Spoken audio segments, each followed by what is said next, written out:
పగిలే రాళ్ళని పునాది చేసి ఎదగాలని,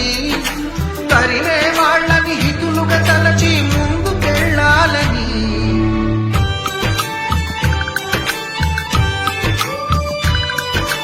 కన్నుల నీటిని కలల సాగుకై వాడుకోవాలని, కాచే నిప్పుని ప్రమిదగా మలచి కాంతి పంచాలని, గుండెతో ధైర్యం చెప్పెను, చూపుతో మార్గం చెప్పెను, అడుగుతో గమ్యం చెప్పెను, నేనున్నానని నీకేం కాదని, నిన్నటి రాతని